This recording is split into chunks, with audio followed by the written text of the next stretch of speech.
Hey everybody, welcome back to the Bourbon Note. I'm Greg. I'm Ben. And today, we're drinking bourbon.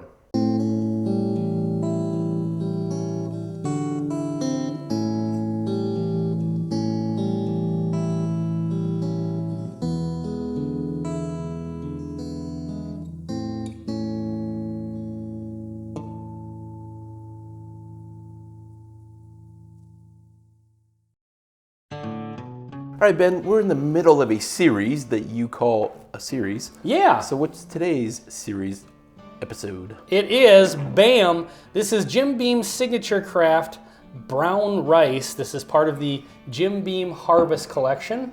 We're doing a whole week worth of the 3 bottles of the Harvest Collection that I was able to get. This happens to be the brown rice.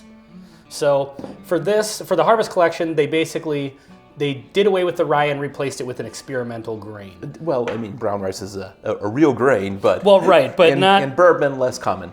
Yep. Now, there is a bourbon that does have brown rice in it. A couple of them, yeah. Basil Hayden Toast. I believe it's the toast one Well, that a lot of people hate. So Rabbit Hole Distillery also does a 4-grain with brown rice. Oh, do they? So, Okay. so there's a couple of them out there. It's definitely less common, but it exists in the bourbon world. Yeah. Now, we've not mentioned, and it's my favorite thing so far on this line, 11-year age dated. Yes, that is the key. It is also expensive, admittedly, but... Yeah, about $45 for a 375. I believe they released these in 2015, and I was able to procure these because they've been sitting on a liquor store shelf. But you saw them sitting on that particular shelf for a couple years. Yeah. And overpriced maybe, and so that's why they didn't move, but you decided, you know what, I've got this $200 bill sitting in my pocket. Yeah, exactly. Let's burn it. I ended up getting a deal. I think I paid $35 for each of them, which I'm happy with. Yeah, that worked. Interesting nose on this. Come across as very rich. Rich and sweet and brown sugary.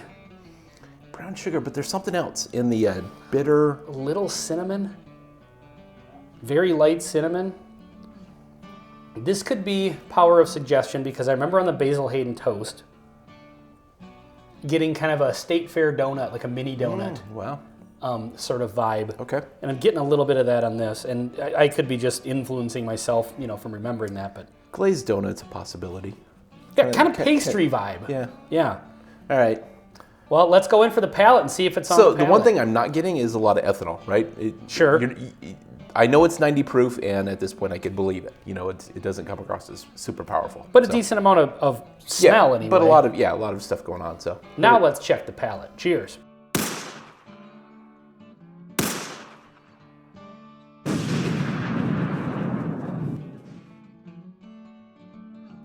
Interesting. That's fairly bitter. Yeah. That's kind of the prominent note I'm getting from that.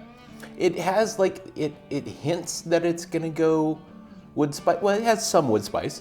I think that's noticeable. 11 years will get you that. Yeah, but it also hints like it's gonna get sweet, but then it doesn't deliver on that. Like it's a tad sweet, but not overly sweet. Not very though. Yeah, that's not a very sweet bourbon at all. It's a bit bitter, and bitter I don't mean is a bad thing, but it's noticeable.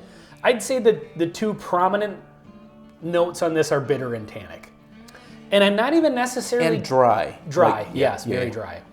I'm not even necessarily getting like the oak spice or like the oak flavor. Mm-hmm. I mean, you attribute the tannic notes to the oak, but just kind of that bitterness from the oak. Mm-hmm. So I don't know if I'm prepared to say that the brown rice and the 11-year age statement play well together. This one, if in a blind flight, I could be, well, it's still a tad weird. Like, I could see mistaking this for simply a rye whiskey. A rye? Yeah. Really? Just because of the spice and the bitterness? Spice and there's I'm not getting any of what's called like the corn syrup, the traditional bourbon sweetness from the corn. Yep. I'm not getting any of that. And so that's why this one's interesting. Corn syrupy flavor, sort of. It's not bad, it's just a little different. And it feels like it's missing something. It definitely feels like it's missing something. Like some sweetness. It does have some nice mouthfeel and the wood spice is there. This falls into the experimental category, and I get why maybe this one didn't get released. 100% agree. This is, we often say, like a bourbon geek sort of bourbon, Totally. Experimental, Yeah. like you said. So it's good for that. I don't know that if this was a regular release, I would buy a bottle. Exactly. Yeah, this is you tried it, and maybe it's not for you. I will say this, with the age on it, it does have, there's a certain level of like when you drink a nicely aged bourbon where there's that, I don't even know how to describe it. It's almost like that dusty old taste to it. And it does have a little bit of that. It does. Kind of like a lingering finish. But the actual flavor when you're tasting the bourbon itself is very kind of missing something, like you said, and just very bitter and tannic. Yeah. So, all right. Well, this has been another episode in the Jim Beam Harvest Collection series on the Bourbon Note. This was the 11-year age stated brown rice. I'm Ben. I'm Greg. Until next time. See you next time.